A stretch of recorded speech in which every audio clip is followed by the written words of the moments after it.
யாரடா மிரட்டி பாக்குற? செத்தடா இன்னைக்கு. எங்கடா? என்னடா?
அக்கா, அவன் என் கண்ணுல மண்ணு தூக்கிட்டு போயிட்டாங்க. எஸ்கேப் ஆயிட்டான்டா. இன்னைக்கு அவன் கதையை முடிச்சிடலாம்னு நினைச்சேன். அக்கா, என்னால அவன் கண்ணை மட்டும் தான் பார்க்க முடிஞ்சது. அவன் முகத்தை பார்க்க முடியல. இப்ப நாம ரேவதியோட பணத்தை எப்படி அவங்க கிட்ட வாங்குறது? இல்ல மகேஷ், அவன் இந்த அளவுக்கு மூஞ்ச கூட காட்டாம ஓடி இருக்கான்னா ரேவதி சாகலன்னு தான் எனக்கு தோணுது. என்னக்கா பேசுற? ராத்திரி ரேவதியோட டெட் பாடி நம்ம வீட்டு வாசல்ல இருந்ததேக்கா. மகேஷ், ராத்திரி நாம அவ பணத்தை பார்த்ததும் டென்ஷன்ல அப்படியே கன்ஃபியூஸ் ஆயிட்டோம். கொஞ்சம் நிதானமா யோசிச்சிருந்தோம்னா அவளுக்கு உயிர் இருக்கா இல்லையான்னு நம்ம செக் பண்ணி பார்த்துருந்துருக்கலாம். அக்கா, அவ கொஞ்ச நேரம் போன மாதிரி படுத்து கிடந்துட்டு நாம போன் அட்டெண்ட் பண்ற கேப்ல அவ எஸ்கேப் ஆயிட்டா. அக்கா, நீ என்னக்கா சொல்ற? சந்தேகமே வேண்டாம் மகேஷ். தீபிகாவ நடிச்சிட்டு இருக்கிறது அந்த ரேவதி தான். அக்கா, எப்படிக்கா ரேவதியோட டெட் பாடில அந்த தழும்புல இருந்ததேக்கா? அதெல்லாம் செட்டப்டா. இவனும் அவளும் சேர்ந்து நம்மள நல்லா ஏமாத்திட்டு இருக்காங்க. 1 கோடி போயிடுச்சுடா. 1 கோடி. விடமாட்டேன்டா, விடமாட்டேன். வட்டியும் முதலுமா அவங்க கிட்ட இருந்து வாங்காம விடமாட்டேன்டா. மச்சான், யூ ஆர் சோ லக்கி. இந்த வீடு எவ்வளவு நல்லா இருக்கு பத்தியா? அண்ட் இப்பெல்லாம் ஃபுல்லி ஃபர்னிஷ்ட் ஹவுஸ் கிடைக்கிறது ரொம்ப கஷ்டம் சிட்டில. இது எல்லாத்துக்கும் காரணம் நந்தினி சிஸ்டர் வந்த நேரம் தான். சரி, அதெல்லாம் இருக்கட்டும். கிச்சன்ல கேஸ் சிலிண்டர் டியூப் ஏதோ பிரச்சனையா இருக்கு, கொஞ்சம் அது என்னன்னு பாரு. சரி.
என்ன உள்ள வான்னு கூப்பிட மாட்டீங்களா?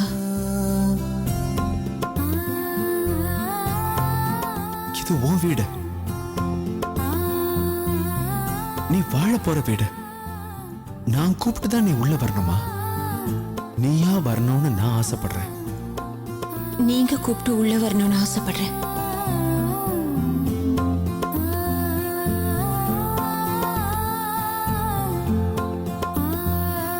விஸ்வா கிச்சன்ல எல்லாம் ரெடி பண்ணிட்டேன். சிஸ்டர் வந்துட்டாங்கன்னா பால் காய்ச்சி.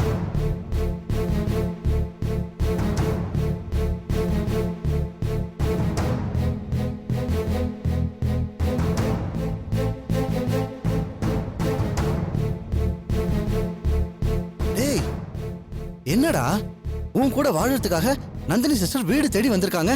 அவங்கள சந்தோஷமா வான்னு கூப்பிடுறா.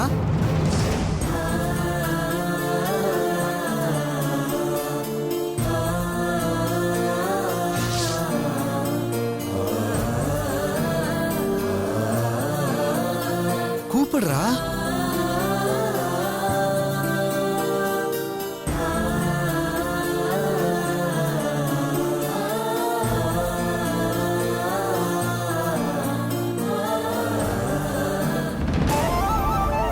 டேய்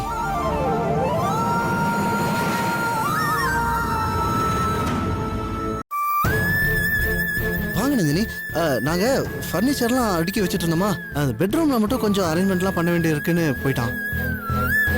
நீங்க உள்ள வாங்க வாங்க, வலது கால எடுத்து வச்சு வாங்க வாங்க வாங்க. சிஸ்டர் என்ன யோசிக்கிறீங்க?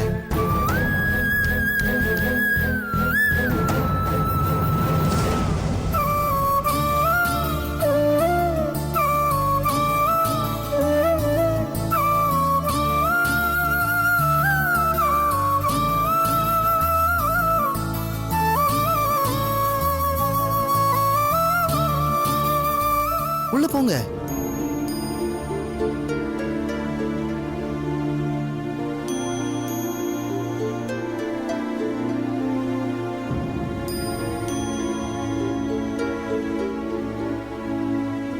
சிஸ்டர் ஏன் என்னமோ மாதிரி இருக்கீங்க?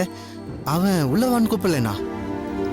இல்ல முரளி, அவர் என்ன உள்ள வாங்குறது மனசுக்குள்ளேயே கூப்பிட்டது. அது எனக்கு நல்ல தெளிவா கேட்டது. நாங்க 2 பேரும் இந்த வீட்ல சந்தோஷமா வாழ்வோங்கிற நம்பிக்கை என் மனசுல இருக்கு. கவலைப்படாதீங்க, உங்க நம்பிக்கை கூடிய சீக்கிரமே உண்மையாகும். தேங்க்ஸ் முரளி. பூஜை ரூம் எங்க இருக்கு? அது அங்க இருக்கு.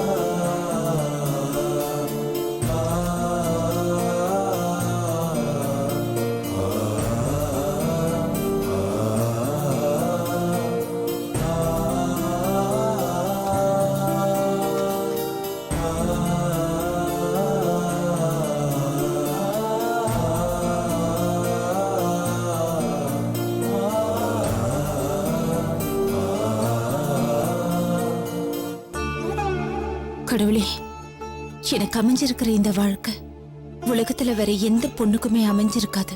ஏன்னா இப்ப நான் கட்டின புருஷன் கூடவே 2ஆவதா வாழ வந்திருக்கேன். எங்களோட இந்த வாழ்க்கையில எங்களுக்குள்ள எந்த பிரச்சனையும் இல்லாம சந்தோஷமா இருக்கணும். எங்களோட இந்த குழந்தைய நல்லபடியா பெத்தெடுத்து அவர் என் கூட கடைசி வரைக்கும் இருக்கணும். அதுக்கு நீதான்ப்பா என் கூடவே இருக்கணும்.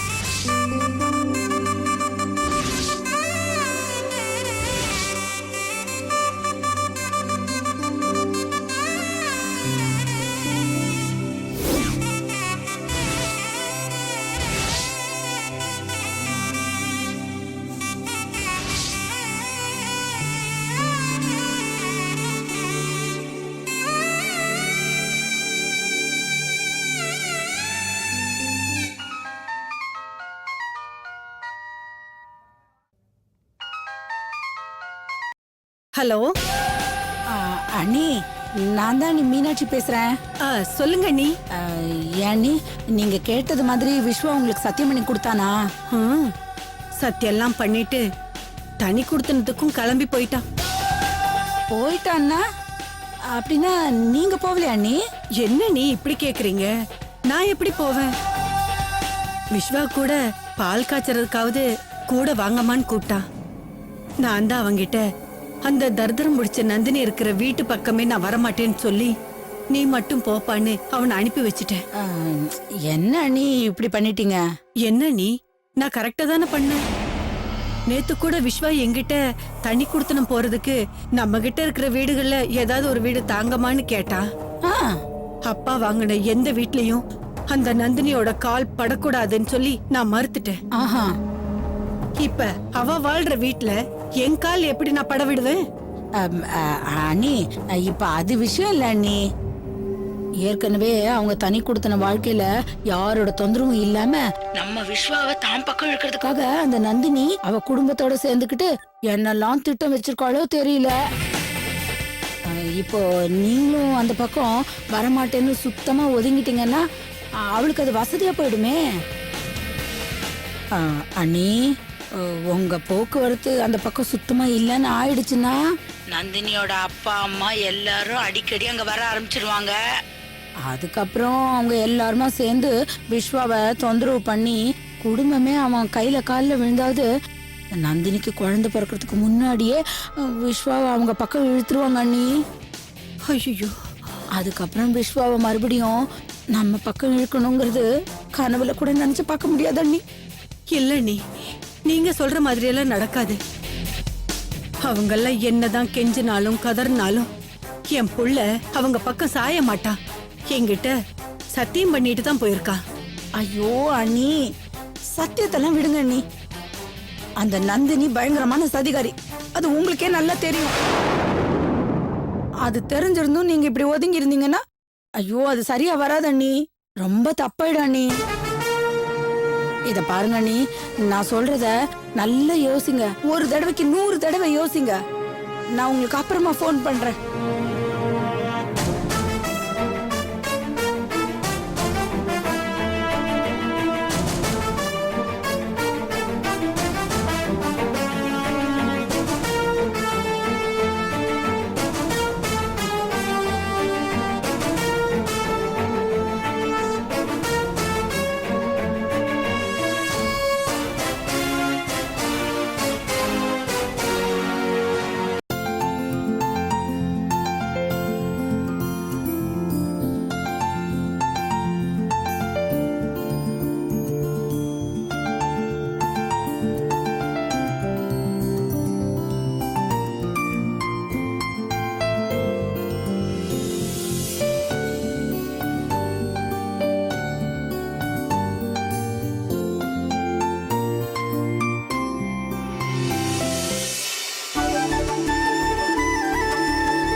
முரளி, ஆ, பால் கிழக்க பக்கம் பொங்குனா ரொம்ப நல்லதுன்னு சொல்லுவாங்க.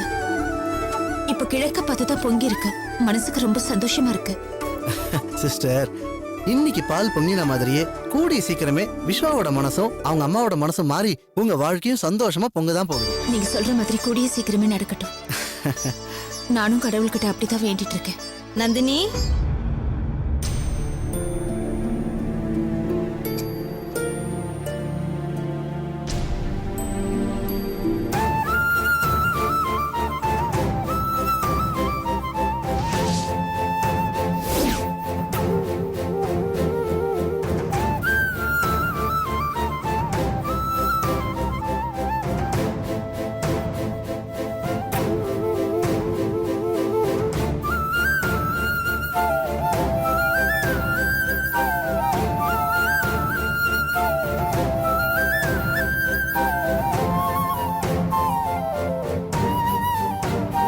உள்ள வாங்க சார்.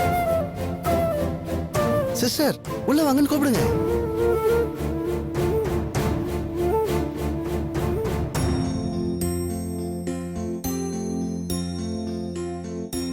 உள்ள வாங்க.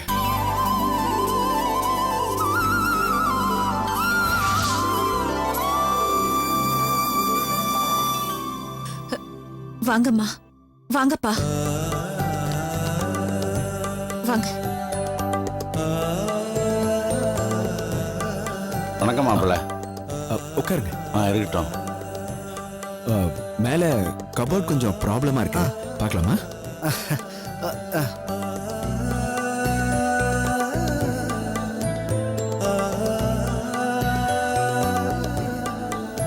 அம்மாடே நந்தினி, சம்பந்தியம்மா பால் காய்ச்ச வரமாட்டேன்னு சொல்லிட்டாங்க. அதனால் நீங்களும் வர வேண்டாம் அப்படின்னு சொன்னேன். அதில் ஒரு நியாயம் இருந்துச்சு. அதனால தான் உன்னை மட்டும் தனியாக இங்கே அனுப்பி வச்சேன். ஆமாம்மா, நீ கிளம்பி வந்த அடுத்த நிமிஷம் எங்க மனசு ஒரு நிலையில இல்லம்மா. என்னதான் குடும்பத்துல சண்டை சச்சரவு இருந்தாலும் இப்படி கர்ப்பமா இருக்கிற ஒரு பொண்ணை தனியா அனுப்பிச்சு வச்சுட்டோமேன்னு மனசு ரொம்ப கஷ்டப்பட்டுடுச்சுமா. 1000 பிரச்சனைகளை மீறி அந்த கடவுளோட ஆசீர்வாதத்தால இன்னைக்கு நீயும் மாப்பிள்ளையும் தனி கொடுத்துன்னு ஆரம்பிக்க போறீங்க. இந்த நல்ல நாள்ல சம்மந்தியோ இல்ல நாங்களோ யாராவது ஒருத்தர் வந்து நடு வீட்ல உப்பும் தண்ணியும் வச்சு பால் காய்ச்சி சாமி முன்னாடி விளக்கேத்தி வைக்கணும். ஆமாம்மா, அப்போ தான் நீ ஆரம்பிக்க போகிற இந்த புது வாழ்க்கை நல்லபடியாக சந்தோஷமாக அமையும். அது மட்டும் இல்லாமல் சம்பந்தி அம்மாவும் வரமாட்டேன்னு சொல்லிட்டாங்கன்னு சொன்னேன். நீ சொன்ன வார்த்தையை மதித்து நாங்களும் வராமல் இருந்திருப்போம். ஆனால் எங்கள் மனசு கேட்கல, அதான் வந்துட்டோம். நீ தப்பா எடுத்துக்காதம்மா. நான் ஏமா தப்பா நினைக்க போறேன்? நீங்க 2 பேரும் வந்தது என் மனசுக்கு ரொம்ப சந்தோஷமா இருக்கு. சரி வாங்கம்மா, சாமி கும்பிடலாம். இந்தம்மா. ஷோ, எதுக்குமா இதெல்லாம் வாங்கிட்டு வந்தீங்க? வச்சுக்கோமா. சாமி ரூம் எங்கம்மா இருக்கு? அங்க இருக்குமா. நான் போய் ரெடி பண்ணிக்கிட்டு இருக்கேன். நீ மாப்பிள்ளைய கூட்டிட்டு வாமா. நீங்க வாங்க.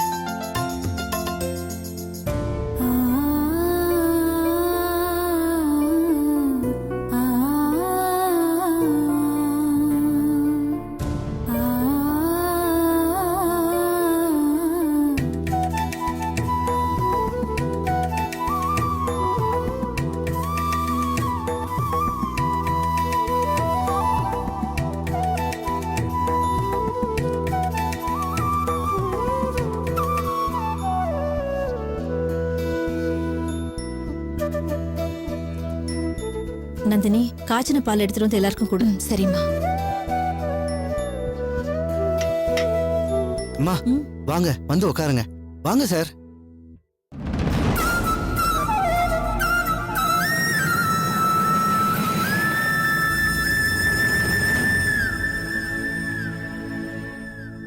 இந்தாங்கம்மா.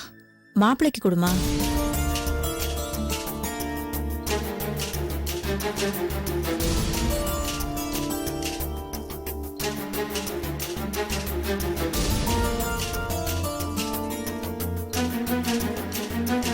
தேங்க்ஸ்.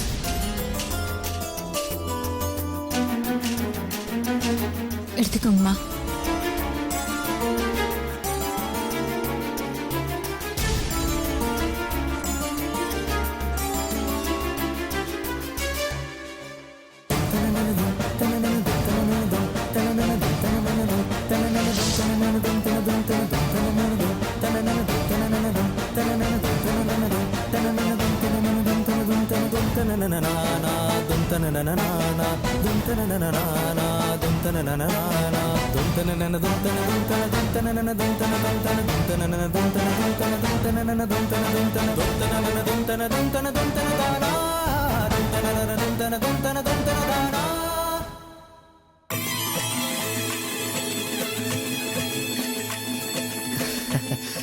சாப்பிடுங்க சார்.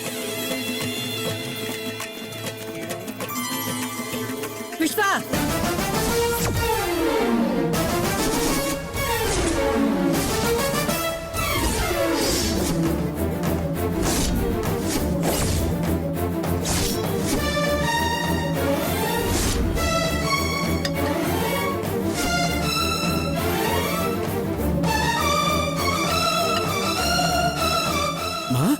என்னம்மா வெளியில நினைக்கிறீங்க? உள்ள வரலாம்ல? நிறுத்துடா. உன் வரவேற்பொண்ணு எனக்கு தேவையில்லை. அதான் உன் அருமை பொண்டாட்டியும் அவ குடும்பமும் சந்தோஷமா வீட்டுக்கு வந்து பால் காய்ச்சி உன் கையில குடுத்தாங்களே, குடிக்க வேண்டியதானே? ஏன்டா அங்கேயே வச்சுட்டு வந்த? அந்த குடும்பம் சொல்றதெல்லாம் கேட்டு நீ பூம்பு மாடு மாதிரி தலையாட்டுறதுக்கு அந்த பால்ல ஏதாவது வசிய மருந்து கலந்து வச்சிருப்பாங்க. அதனால கொஞ்சம் கூட மிச்சம் வைக்காம குடிச்சிருப்பா. போ போ போ. ஏன்னா நான் திடீர்னு வந்ததுனால அந்த குடும்பம் நினைச்சது நடக்காம போயிட போகுது. என்னம்மா அது?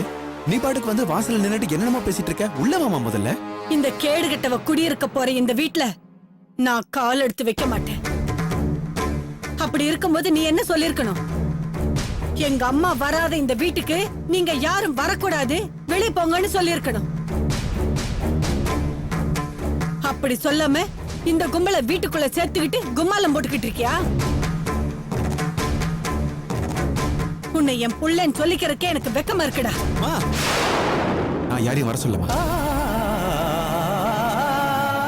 அவங்களாதான் வந்தாங்க.